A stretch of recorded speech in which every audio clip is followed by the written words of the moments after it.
the old neighborhood. If you're driving to Parkland from downtown, your best bet is to take the Dan Ryan Expressway, I-57, which cleaves like a wide river with a bend here and a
My name is Eric Charles May, the author of Bedrock Faith, the 2021 One Book, One Chicago selection by the Chicago Public Library.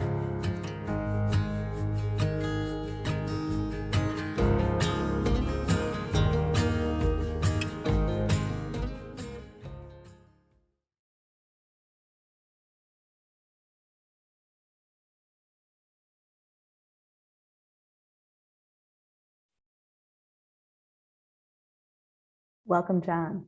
For the land acknowledgement, I'd now like to introduce John Lau.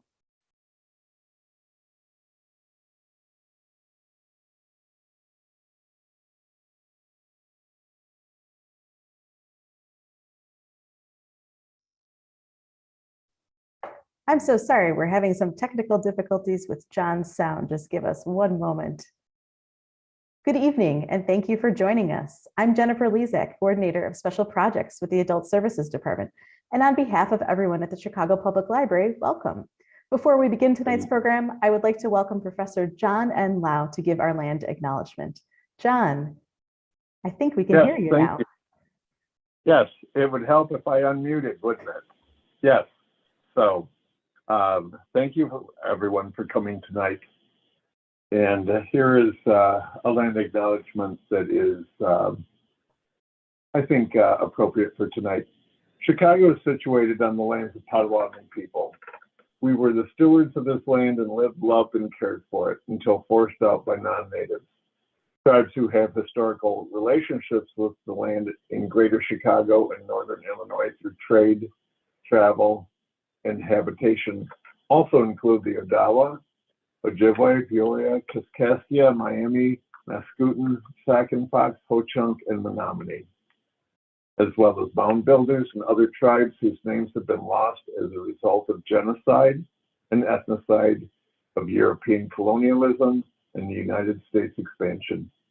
This land continues to be home to Indigenous people, and Chicago is home to one of the largest urban Indigenous populations in the United States. A land acknowledgement usually proceeds to discuss the therefore what. Every institution, organization, individual needs to think for themselves and reflect and come together with therefore what. I am thriving because I am on someone else's land. Therefore, what commitments, collaborations, etc. am I willing to make in response to, in recompense for, and in support of Native peoples. Thank you again. Thank you so much for that, John. And thanks to all of you for joining us for Who's Lakefront, Chicago's unceded native land. This event is part of the 2021 One Book, One Chicago season, exploring the theme Neighborhoods, Our City's Bedrock, and the book Bedrock Faith by Eric Charles May. Please visit onebookonechicago.org for other upcoming programs, reading recommendations, on-demand video content, and much more, coming now through the end of the year. Tonight's program is possible, and One Book, One Chicago is generously funded by donations to the Chicago Public Library Foundation. Visit cplfoundation.org for information on how you can get involved in their work. I also want to thank CPL's Native American Heritage Committee, who are co-sponsoring tonight's event, for helping to make tonight possible. During the program, we'll be monitoring the chat for questions from the audience for our Q&A following the conversation, so please feel free to ask one. Now it's my pleasure to introduce our panelists. Ji-Yun Lee is an interdisciplinary artist, writer, and activist whose work explores issues of power, connection, and resistance. Her work has been shown in Chicago, Detroit, Santa Fe, Ohio, Missouri, and France. She has worked with social justice and community-based organizations for over 30 years in immigrant rights, economic justice, LGBTQ issues, and domestic violence. She holds an MFA in Fiber from Cranbrook Academy of Art, MA in Ethnic Studies from the University of California at Berkeley, and BA in Linguistics from Stanford University. John N. Lau is a citizen of the Pokagon Band of Potawatomi and an associate professor at The Ohio State University, where he also serves as director of the Newark Earthworks Center. John grew up in Southwest Michigan and lived for over 15 years in Chicago. He is currently involved in projects with the Field Museum of Natural History, the City of Chicago, the Chicago History Museum, and the MacArthur Foundation. He is the author of the recent book Imprints, the Pokagon Band of Potawatomi Indians and the City of Chicago. And he recently was a guest at CPL to discuss his book. Please check out the CPL YouTube page if you missed that wonderful event and watch it on demand. Madeline Wisa is the manager of tribal placement and development at Four Winds Casinos, where she focuses on helping tribal citizens obtain meaningful employment and work towards their professional and educational goals. A citizen of the Pokagon Band of Potawatomi Indians, she also serves Indigenous and other marginalized groups through her work with the American Indian Movement chapter of Indiana and Kentucky. In addition, she serves on the interim coordinating committee of the Michiana Alliance Against Racist and Political Repression.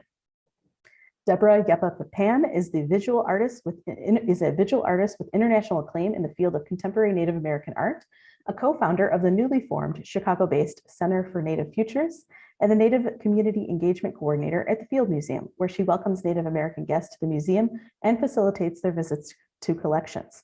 As an active member of the Chicago Native American community, she also serves as a liaison between the museum and the community, both locally and nationally.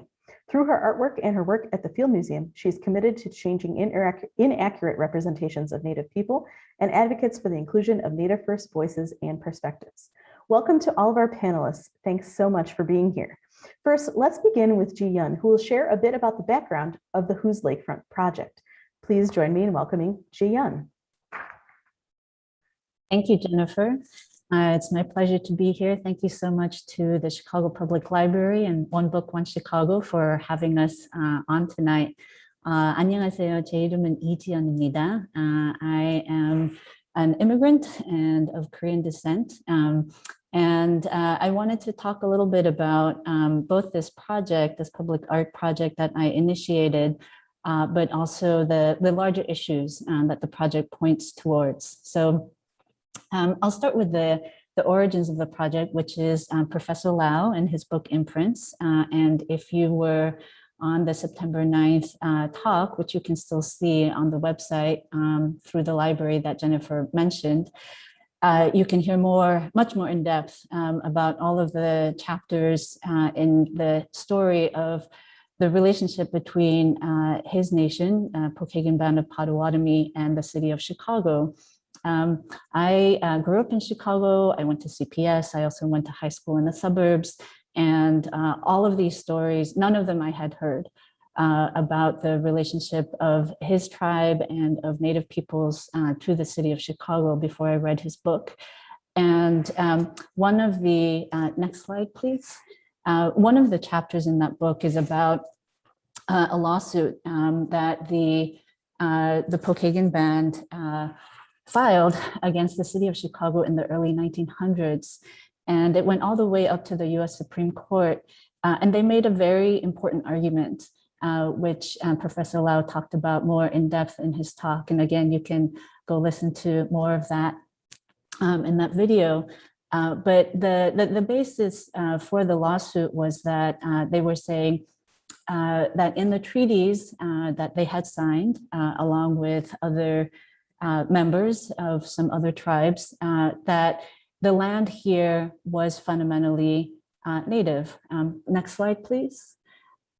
And I always like to show this map by Kyle Malat, who is a language specialist with the Pokagon Band of Potawatomi, which shows Potawatomi place names all around Lake Michigan. And you can see from the names that you can see the territory that Potawatomi folks lived in and stewarded and cared for, as John was saying. And in particular, you can see, I'm going to butcher the pronunciation, but Shekagoinak, where Chicago is now. And next slide, please. The Potawatomi, along with other Native folks, were forced off the land through 6 different treaties. But none of the treaties actually dealt with Lake Michigan itself. They only dealt with the land. And the treaty said that they would give up the land up to the shoreline of Lake Michigan. And then, next slide, please. Ever since settlers had come here, non-native settlers had come to this area, they had started building land along the lakefront. Some of it was rubble from the Great Chicago Fire, and then over time, more deliberately, they used land from highway construction in other parts of the city, sand from the bottom of Lake Michigan, sand from Indiana. And now what we have all along the lakefront is over 5.5 square miles of lake fill, consisting of over 57 million cubic yards. And what the Pokagon Band of Potawatomi was saying back in that lawsuit was that all of that was unceded because the terms of the treaty had only ceded land up to the shoreline in 1833. So all of this so-called reclaimed land belonged to the Potawatomi and to other Native people, and that the city of Chicago should give the land back or pay for it. And obviously, as we can guess, the Supreme Court ruled against the Potawatomi. So in downtown particularly, if you could go to the next slide, please, a very significant chunk of land. I'm guessing most of the viewers are in Chicago and you're familiar with Grant Park, Museum Campus, Soldier Field, Jackson Park, Streeterville. Almost all of that is landfill and therefore unceded territory. And as someone who had grown up in Chicago, the fact that I didn't know this really significant piece of information, I thought is wrong. It's disturbing, it's wrong, and people should know about it.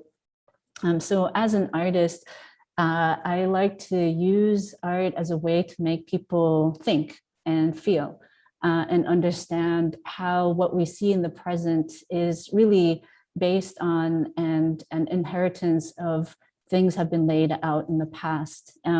So I thought of something that seemed fairly simple. If you could go to the next slide, please, which is to draw a line along that boundary of what had been forced, the land that had been forced, and then the landfill that had been created. And so in downtown, the shoreline used to be along Michigan Avenue. And so Michigan Avenue functions as that boundary between of the unceded territory. And so this was a rendering from a couple of years ago. And I talked to Professor Lau about it, about what if we do this? What do you think? And if you could go to the next slide, please. As a non-Native person, it was really important to me that we make sure that this project didn't continue without having significant input and direction and vision of Native folks. I think that's a lot of our charge as Native people, is to really be able to listen to and follow the lead of Native people. And I was very honored to have the folks on this panel, as well as these other folks that you see listed here, spend a lot of time and heart and care to make this project go well. And I really wanted the project to function as a platform for Native voice and Native visibility. So we came up with the idea of drawing this line along the sidewalk of Michigan Avenue, and the route was, we ended up going from south to north, starting at Roosevelt, which lines up roughly with the Field Museum, where Deborah works and where Professor Lau is an advisor and curated an exhibit that's currently there, but also holds many Native ancestors and sacred objects. So starting from Roosevelt Road up to the Chicago River, just north of the river, which is the site where Kilihawa and her slightly more well-known husband, Jean-Paul de Sable, had their homestead, their farm and trading post. And on the way, passing by Fort Dearborn.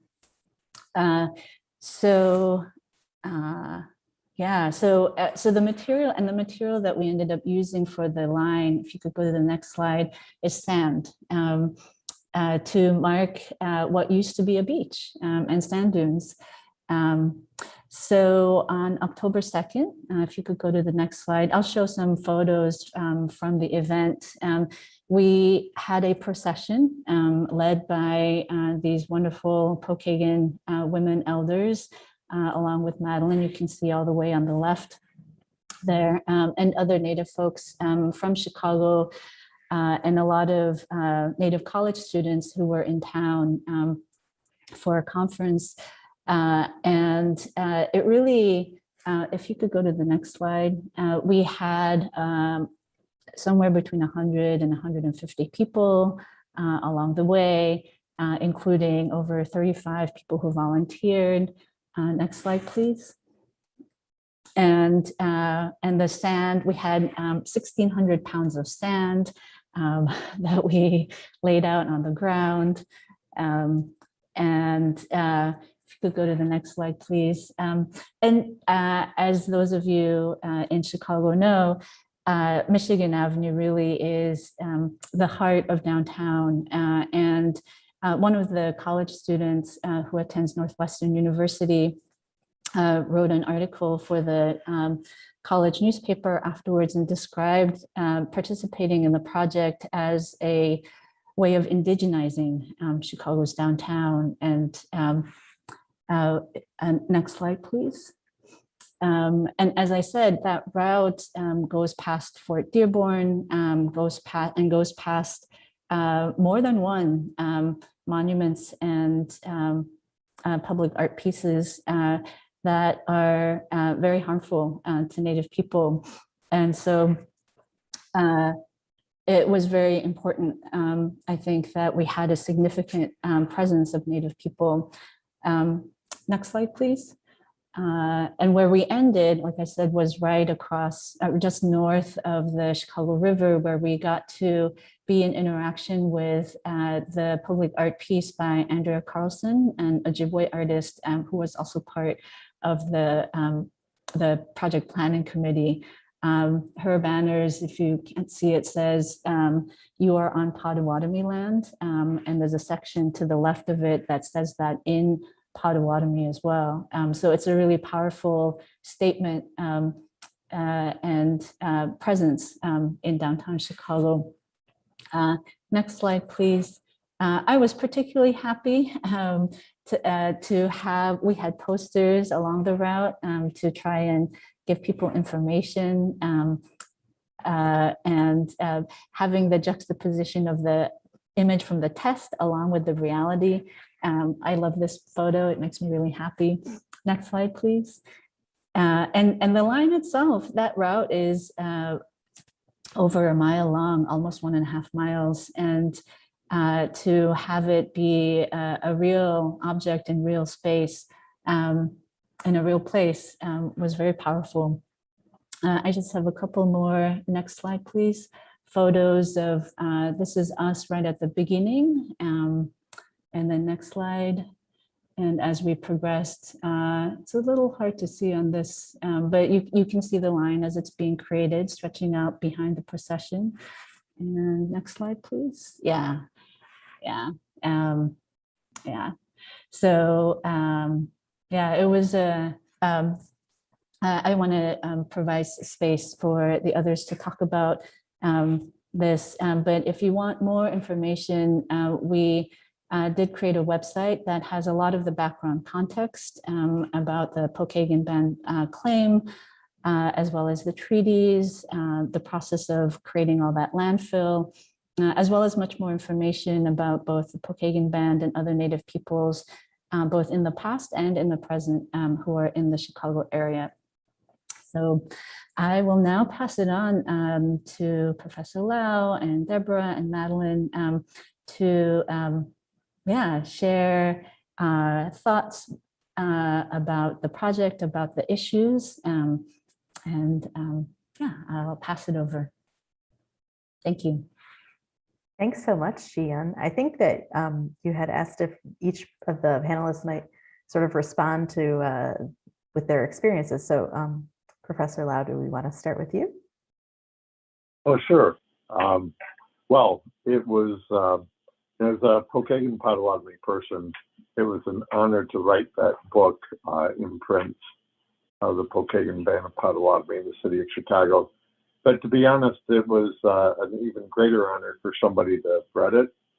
And obviously, Jian read it and took it to heart.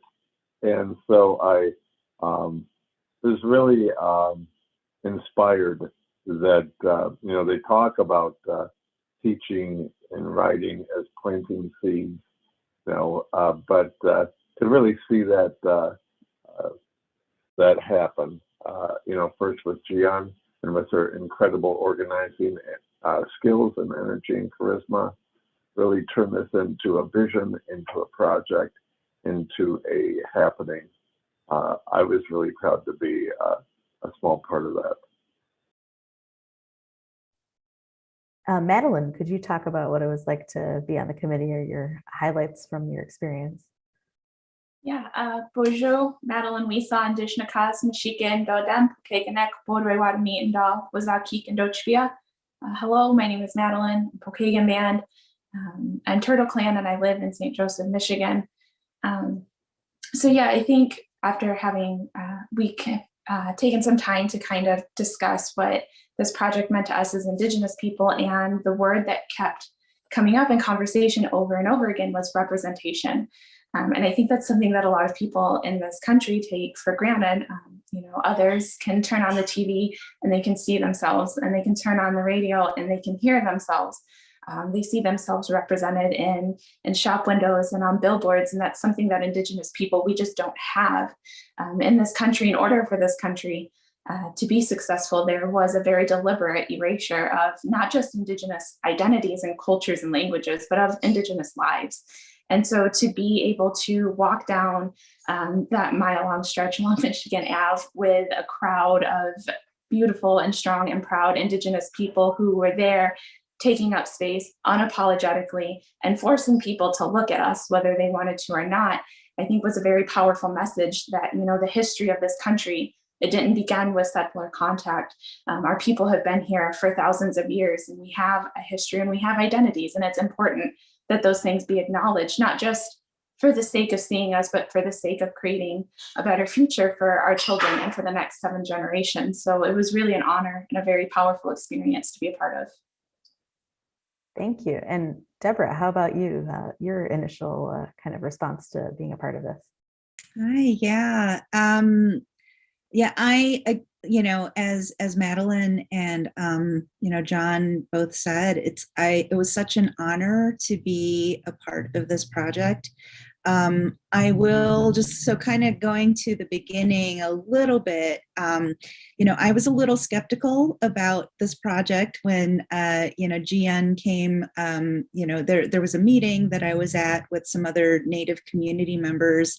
And I remember seeing Jian there, and she, brought this project to us, and she described it, and she was talking about it, and she was talking about what she was hoping to accomplish with it. And, as a Native artist and, representation of, Native people is something that's very important to me in both the artwork that I do and the work that I do professionally at the Field Museum. I'm very critical. And so, of course, I just, I was really just listening to what she was saying. What is this project that she's trying to do? Because, we're also of that mindset of, as Native people, you can't do anything about us without us. And so, Jian, not pretending to be Native, she's a proud Korean woman, she knows she's not Native, but she's, had the courage to come into, the space to share this project with us. I thought, that was really impressive to me to start. I was really impressed that, here's this non-Native woman who wants to share and tell this important story and history.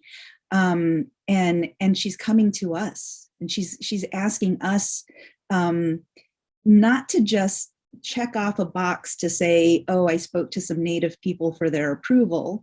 But, she welcomed our feedback. She welcomed, our thoughts. She wanted us to look at this critically. She wanted us to really, dive deep into this and really get, to the heart of, what is this project and why is it important?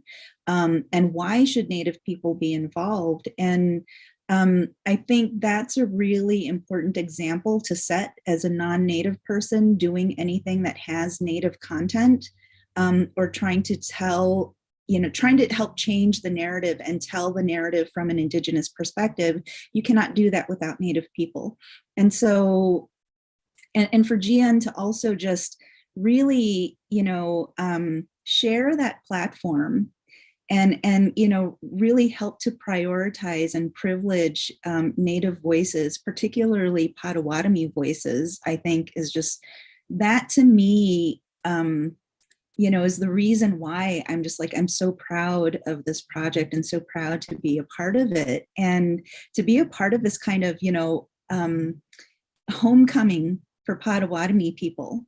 At the event especially, and, to have like this, delegation of Potawatomi people, strong Potawatomi women.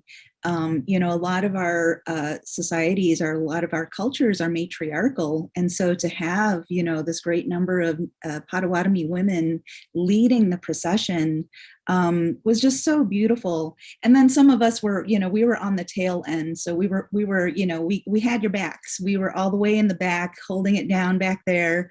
And it was just such a beautiful event, and there's everything positive about it. And I really, really hope that people that were passing by, that were watching the procession, went away wanting to know more about what it was about, wanting to know more about, Chicago, and that Chicago was already this incredible kind of, metropolis in a way, I guess, right? I mean, because there were people that were already living here and created, they created this foundation.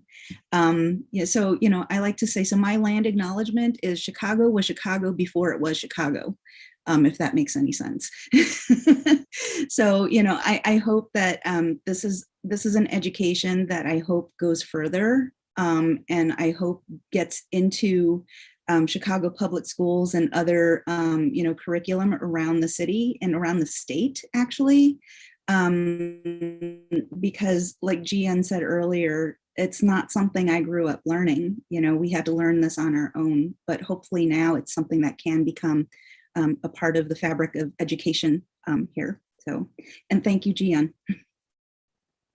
Great.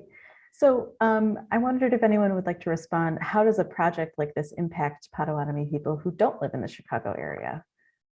And that's you, John. So I don't know if you want to start with that. Oh, sure. I always have an opinion on something. How did it affect people back home? Well, it affected me because I got to meet some Potawatomi people, Pokagon tribal nation members that I didn't know really very well before, including Madeline Weesaw and Billy Warren and Jefferson Ballou the fourth, and others. And so that was really good.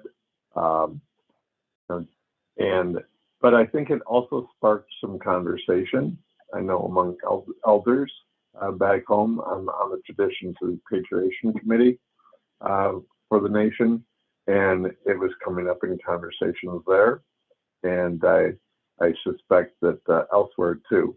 And that's good. That was one of the reasons why I wrote the book, was that when I hear about how, others say that they grew up in Chicago and they never heard of this, it doesn't surprise me, but I have to say that I grew up hearing these stories. I remember from my earliest youth hearing about how, we used to own, Chicago used to be our land, our ancestral lands, and they stole it away from us, and the lawsuit. And so I was glad to share this, make sure that people within the community and outside the community don't forget the story. Thank you. Would anyone else kind of want to speak to that? Madeline, perhaps? Yeah. So when we speak about Indigenous people and Potawatomi people in particular outside of Chicago, what I think I would really like to touch on here is that there's this whole concept of us not being from there, so we don't have a right to have an opinion because we're not in Chicago right now. It's a very colonial mindset. And we, Indigenous people, we have always existed in these spaces, and our ancestors have always moved freely about in these spaces, and we don't have to hold ourselves accountable to colonial borders, and we don't have to silence ourselves or make ourselves appear smaller to make other people feel more comfortable with our presence. And so I think it was very powerful to be able to be in that place and to exist in that place the same way that our ancestors did, and not have to take into account how uncomfy it might make other people feel. And I think that that's something that more people need to be more aware of going forward, is to be careful not to try to limit or silence Indigenous voices just because they exist outside of a space that you feel is appropriate for us to exist. Great. The next question is, how does a project like this impact Native people of all tribes who live in the Chicago area or beyond? Deborah, you want to start off on that one? Yeah. Just kind of, going off of what Madeline said about, I think as Native people, so I'm Jemez Pueblo, and, my people are in New Mexico in the Southwest, but I grew up here in Chicago. And, I think, not until I started, learning about land acknowledgements and then making my own, I have to acknowledge myself and, my placement here. I think land acknowledgements, making land acknowledgements is a lot about, positioning your own self and, sharing where you're from, and also acknowledging that, because I'm not Potawatomi, I'm not Ojibwe, I'm not Menominee, I'm not Ho-Chunk, I'm Pueblo, I'm a guest here. So I'm a guest on this land here, just as, my Potawatomi brother and sister here, if they came down to New Mexico, they would be guests down there. They would be our welcomed guests down there. And so I think, as Native people that are not, that these are not our ancestral homelands here for us, we have to be aware of that. And we also have to make sure that we're not displacing, our brothers and sisters. And so I think it's really important. And one of the things that I try to advocate for, and as what Madeline was saying, we're not only should we consider and think about, Chicago based, but also Chicago displaced. And that would be, those folks that were removed from here. They had no choice in that. And this is still their ancestral homeland. And so they have every right to have their voices heard and prioritized. And so, we as guests, Native guests, we have to help in making sure that their voices are heard. That's great. John or Madeline, do you have anything to add about sort of the impact of something like this on Native communities across the country? Well, I think it's a great opportunity for people from a lot of different Native backgrounds. There's over in representing in Chicago now, I think there's people from over 140 tribes within Greater Chicago. And it's an opportunity for all of us to come together, because justice denied to some of us is justice denied to all of us. And we can see that in strength there's numbers, and we can be allies together and support each other. And that's what this really opens the door for, and is a great example for, is what we can accomplish if we work together, both Native and non-Native. That's great. Ji-Yun, I wonder if you would want to take this one. What effect do you think an art project can have in the quote unquote real world? Well, I think that art can point the way to new ways of thinking about things that we take for granted. And that's what I hoped that this project could do, is that it would make people stop and think about what land we're on and whose lands we're on. And I think that art can be, once people have just that inkling of a different way of thinking in their heads, that can be an opening for things like policy changes, for things like changes to legislation, and for people to organize. I think part of what I saw happening during the procession was there was a lot of talking. People were chatting. And by creating this opportunity for people with shared interests and values to get together and make these connections, I think when we're fighting against something that is so taken for granted as the status quo, you need connections. You need a way to look to each other to have hope and get encouragement that yes, what we think is true, yes, what we think is right, and yes, it makes sense to do something about it. And so those, I think, art projects like this that can help bring people together, I think, are really important for that aspect too.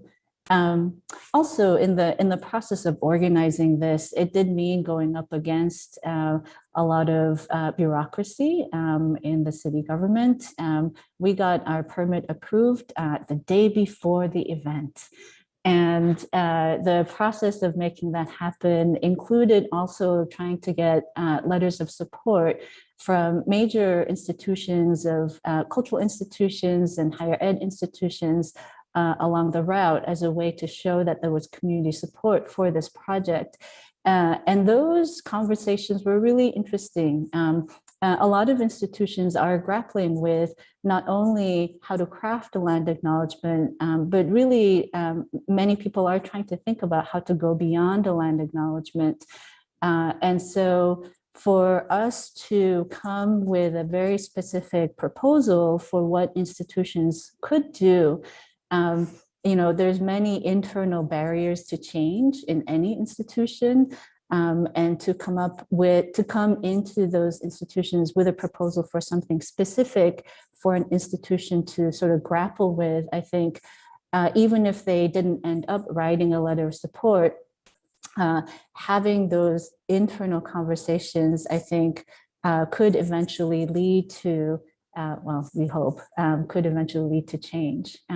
So just the fact that this was a project taking place in civic space meant having real world conversations about what institutions are willing or not willing to do. That's great. And I should say that the Chicago Public Library was proud to support the project and host tonight, as well as some other related programs.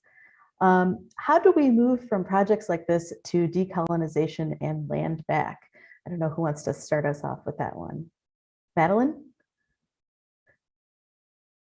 Yeah, so I think projects like this are the first step in moving towards decolonization and contributing to the land back movement, in that education is the most important part. Growing up as an Indigenous person in this country, one thing that I have noticed is that the history of this land is only taught from the perspective of the colonizers. We learn all about how Columbus sailed the ocean blue in 1492, and we learn about, the Pilgrims and the Indians and the first Thanksgiving and how wonderful and beautiful all that was. But the reality of those situations is actually a lot different. Everywhere that you walk, every time you step out your door, everything that you have in this country was bought and paid for with the lives of Indigenous people. And that's a really difficult and a really dark reality. And I think it's one that a lot of people don't want to face. And I think when we have these discussions, people sometimes feel guilt, maybe, or as if we are trying to force them to feel guilt. But what we're really trying to do is make sure that people know what happened and to reclaim our identity and our place in these lands so that we can move forward. And words like decolonization and land back are a little bit scary, because from a colonized perspective, these things mean taking everything back for ourselves and kicking everyone else out and not sharing these spaces. But Indigenous people, we don't think like that. So for us, when we talk about decolonization and land back, what we're really talking about is a return of this land to the stewardship of Indigenous people, and trusting that we know what's best for us, and we know what is best for this land. We've been here taking care of it for thousands of years, and it's a space that we can all occupy. But if we're going to do that, we have to work together. And the first step in that is learning and education. Great. Does anybody else want to kind of respond to that? Well, I just, two things. One is that I wanted to tell a story about the lawsuit for the Chicago Lakefront, because I wanted folks to know that hashtag land back didn't start in 2017. It was in 1917, and before that we've always been fighting for land back, and that we should honor our elders for their wisdom in doing that. And I say miigwech and Egwean and Mowena to my elders who sued for the Chicago Lakefront. I did not write the article in a law review or a legal treatise with the idea that it would prompt further lawsuits. I wrote it to preserve the story and to perhaps compel, a moral and ethical argument for, in consideration for, more inclusive Indigenous voices in the affairs of Chicago and elsewhere. And so I think it's been useful in that regard. And I think that knowing about our Indigenous connections to the past is just the first baby step in a long, long process of healing and truth and reconciliation. And those are things that I look for more than decolonization or post-colonial. I'm not sure what those terms mean, in the sense of, I don't know that we'll ever get to a post-colonial world or decolonized world. But we can get to the point of truth and reconciliation and healing. I believe that we can do that. And I think this project was a beginning of more things to come. That's great. We have so many great questions coming in the chat, so I want to make sure that I have time to get to them. So first one is, what sort of institutional support or approval did you seek out, and how did you decide whether or not to seek that official support, given that this was technically a protest?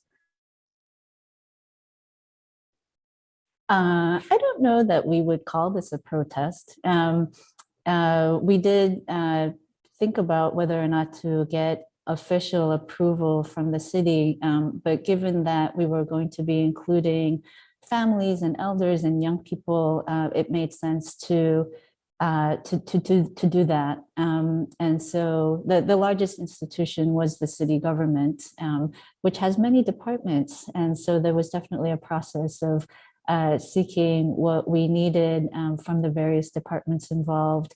And I do want to thank all of the workers in those city departments who did their best to try to facilitate the process, understand the project, support it in whatever ways that they could. I imagine it's not easy to work for the city. And so they're in a difficult position. So I want to thank them for that. And then, the other cultural institutions and colleges and universities were the primary other institutions that we went to for support. Many of them are located either on the unceded territory and along Michigan Avenue. So the Art Institute, the Cultural Center, the School of the Art Institute, Columbia College Chicago, Roosevelt University, Northwestern, the Field Museum, all of the other museums and museum campus. There's a fair number. Yeah.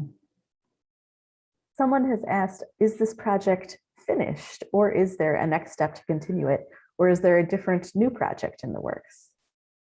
I'm guessing, because we have several artists here on the panel and an author and professor, there's always new projects in the works, right? Yeah, we had a debrief sort of meeting last week, and I don't know that we have specific ideas for a new project. I think all of us are walking away with different thoughts for what we'd like to see, and we'll see what happens. I don't know if others of you have specific things you want to talk about there.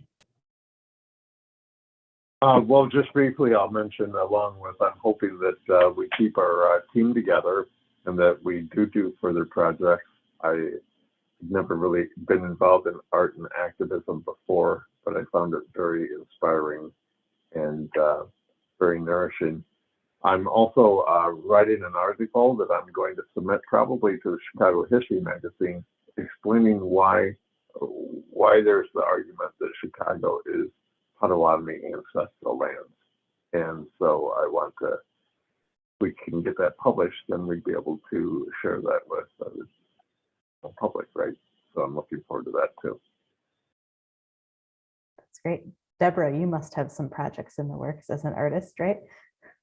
I mean, I do personally. I think, like with Center for Native Futures, I think, which is, a center that we're hoping becomes the epicenter of Native art here in the Midwest. We really want to support Native artists, because I think part of the problem and part of the challenge, in I guess decolonization, and I agree with John, it's not something that can happen ever. I think I mean, there is a way that it can happen, but I don't think that's how it's going to happen. But anyway, I'll let people try to imagine what that may be. But part of the challenge is accurate and appropriate representation of Native people, and just having people understand that we're right here, we're not invisible.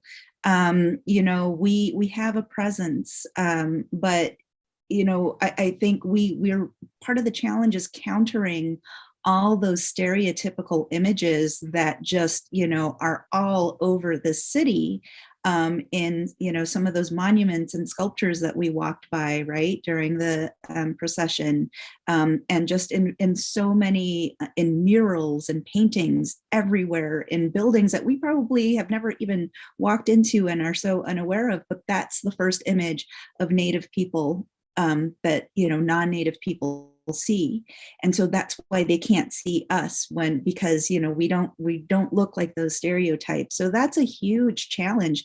And I think having done this project, hopefully brought that to, it showed people like, look at these Indigenous people walking up the street, creating this line and saying like, look, this is our homeland. This is, we're here.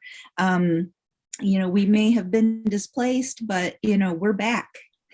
we're here. I really think that art is a catalyst for change. I think art is a universal language. And I think that is, that's why it can help to change, because it's something that people can see, and, visually you can connect with what's going on, with what you're seeing in front of you. So hopefully, I agree with John. I mean, I think this group was such an amazing group to work with, that I hope that we can come back together again and think about other projects that we can work on and keep moving forward. But I think that, we also have so many other personal projects too that have, are kind of taking that capacity, taking up that time and space. But hopefully we can come together, and hopefully people will ask for more. Great. We have some great questions coming through. The next one is, do reps from the 140 tribes in the Chicago area ever come together, or are they organized in any way? John, you're shaking your head no. No, I was just actually, the cat had jumped on my lap and I was shaking my head. Yes, absolutely. They do come together. They come together through a myriad of organizations. The Chicago American Indian Center is just one of many examples, but an important example of how people come together in the Chicago area. There's a consortium on American Indian centers and organizations too that facilitates the organization and the mutual support amongst all of these American Indian communities. So yeah, when I lived in Chicago, what I noted was that people identify not only with their tribal background, but also that they are Chicago urban American Indian person, and they're proud of being a member of that Chicago urban Indian community. That's great. This is, of course, a great question coming from a library patron. What books or TV movies would you recommend to people wanting to learn more about Native Americans? Anybody have any favorite books or movies or TV shows to share? Well, I love the documentary series We Shall Remain. It's a very good sort of series of documentaries about after the Mayflower all the way to the Red Power movement and everything in between, or a lot in between. Very good actors, very good production values, very interesting. I use it in my classes all the time. Most recently on TV, I have been watching Reservation Dogs on Hulu FX, which has been an absolute joy to watch. And for reading about Indians, I would mention that if you buy a copy of my book, I do get 10 cents from the sale of every copy. So, go. Madeline, do you have any favorite movies, TV, books that you would recommend to folks wanting to learn more?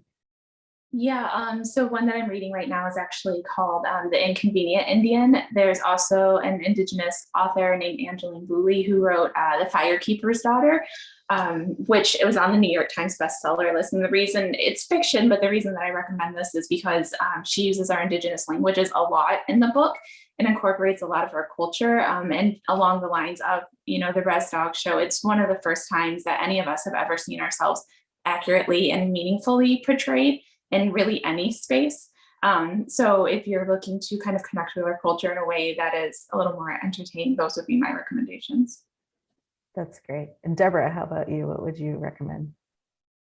I wish I had time to read.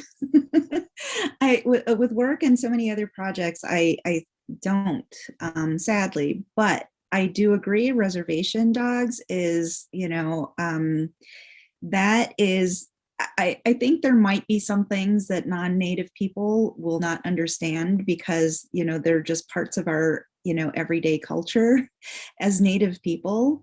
But that's okay. I think, immersing, it's a good way to immerse yourself as a non-native person in, a native community, for example, and to learn from. I'm really big about learning from Native people as opposed to learning about Native people because, we're humans, we're fellow human beings, we're not objects to learn about.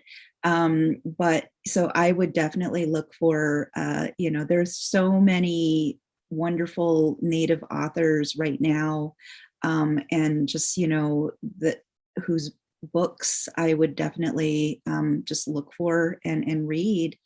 I think it's a great time right now for Native authors that it just feels like there's an abundance. I'm just sorry I can't name any off the top of my head right now, but there's a lot of Native poets too. A lot of Native creative writers in that way, I think is a good way to just kind of immerse yourself in Native culture. That's great. Yeah, and I should also mention that most of the things that we just referenced here are available at your Chicago Public Library branch. So do check out the website and put those things on hold. We'll also, of course, have many recommendations coming during the month of November of hot books, movie, and TVs. I think we have time for one more question, which is a good one. What suggestions do you have for people who would like to be allies? Are there good local organizations to support or other actions you recommend to be taken? If it's okay with the group, I'll kind of start with this one. So that's definitely my space as an Indigenous activist. This is what I do all day. So groups that I'm directly affiliated with are, of course, the American Indian Movement, chapter of Indiana and Kentucky. There's also the National Alliance Against Racist and Political Repression, which does a great job of centering and amplifying Indigenous voices in all of their spaces. Regardless, there's the Great Red Nation is also another wonderful group. But regardless of whichever group or place that you go to learn more and to try and be helpful, just make sure that those spaces are first and foremost centering our voices, because I think we tend to get caught up in, well, this group is progressive and this group is moving in the right direction, so this must be a safe place. And even though these spaces sometimes mean well, if you are failing to center Indigenous voices, then you're just colonizing us all over again in the name of progress. So when you're doing your research and you're trying to find places to go to find out how you can help, make sure that you're asking, what do they do for Indigenous people and how do they amplify our voices? Deborah, I wonder if you might answer that and also just say a few words about the work that you do at the museum as well. Oh, that's always a hard question for me to answer. I agree with Madeline. I think what she suggested is great. Because I like to, I just have a hard time answering that question. I feel like, somebody you have to do the research in what the best ways are. We can't always give you the answer. You have to go out and find that answer. But, going to a Native community center, volunteering, helping out, if they give you a broom to sweep up, then you sweep up. But also know that, you're not always going to be welcomed into a community in that way. And that, but that's okay. That's up to that community to decide whether, they want you there or not. But there are so many other ways that you can help too. I mean, there's so many organizations that, they have push that donation button, send some money to help some organizations out. And do your job in educating yourself as much as possible, about our causes, our concerns, our just make yourself more aware of how we might need you and where you could find that way to help us. again, it's just such a struggle for me to answer that question. And, I get that question a lot at the Field Museum as well when people come. But, I prioritize I prioritize Native people, and I hold myself accountable to Native people. And that's what's important to me in the work that I do. So, yeah. Thank you. And John, do you have any thoughts about how people can be better allies or organizations you would recommend that are supported? Yeah, it's a great question too, because we're only 1.5% of the population, so we don't have electoral power to get much done. We need alliances with other like-minded people that are seeking justice also. I go on to social platforms, the Association on American Indian Affairs. I came across them and got involved with them through LinkedIn. Doing research, you can either do local, regional, national, but as others have said, you may not always be welcome, but oftentimes you will be. And I would encourage people to reach out and research and reach out, and we'd gladly welcome you where I'm from anyway. That's great. Well, thank you all so much. We had so many great questions, and I know we didn't get to all of them, so I am sorry for our commenters who are still asking questions, but do pick up John's book if you want to learn more specifically about the Pokagon Band of Potawatomi and the history of their struggle in Chicago. And also keep in mind that there are many programs coming up. So that's all the time we have for tonight, but I want to thank Jian Li, John Lau, Madeline Wiesa, Deborah Yapa-Papan for being here with us tonight. Thanks to CPL Tech Leland Mosley for producing tonight's event, and thanks to all of you for being here. Special thanks to CPL's Native American Heritage Committee for their work in making tonight's event possible. And I want to make sure you do please check out the CPL website for many events coming in November, specifically for Native American Heritage Month, as well as throughout the year as we celebrate Chicago's diverse communities. I want to mention two of those events with two wonderful panelists we've just heard from. So Tuesday, November 9th, we have Walking in Two Worlds, Growing Up Indigenous in Turtle Island with Madeline. And on Monday, November 15th, Representation Matters with Deborah. So if you've enjoyed what they had to say tonight, you're going to like those programs. Make sure you go on the CPL website to register for those.